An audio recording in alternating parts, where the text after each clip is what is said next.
питайте. Господин Гочев, ставате изпълнителен директор на ФК Бургас вече, нали така? Да, предстои, точно преименуването на ФК Мастер в ФК Бургас. Какви са целите пред клуба? Целите са точно, говорихме за целите и с вашата тук колежка.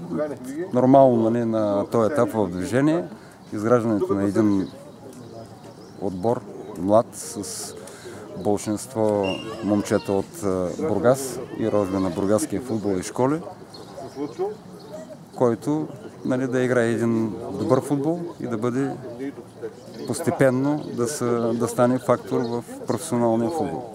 Възможно ли е мисията да върнете бургазли по трибуните?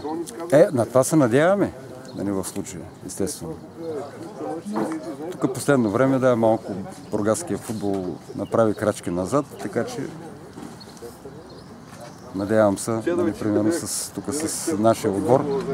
И то зависи естествено от начина на игра и от изявата на футболистите, примерно. Така че и разчитаме точно за бургаските зрители и запалянковци да припознаят така един хубав отбор. Вече като началник на клуба, какви конкретни цели ще поставите пред тренерското ръководство? Те целите няма да бъдат. Какви да са целите? Запазване място в Б група, А група. Сега договорим вече.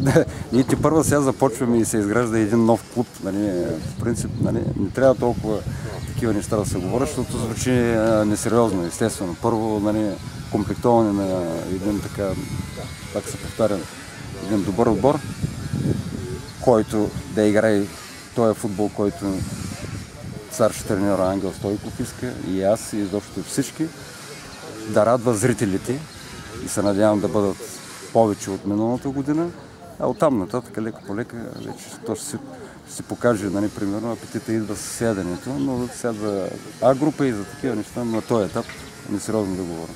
Ще бъде ли гласувано доверие на треньора Ангел Стойков или ще се търси по-опитен специалист? Разбира се. Ангел се е показал, доволни са господата от Мастерхаус за неговата работа. Аз лично го познавам от толкова години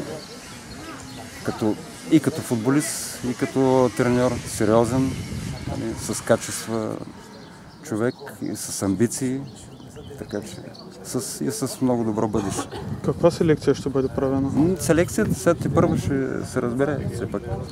И аз да се запозная, примерно на кои постове, какви футболисти са нужни. Така че това ще бъде решавано и правено в близките тук 1-2 седмици. Осигурен ли е бюджета за Б група? Да, на този етап е подсигурен сега.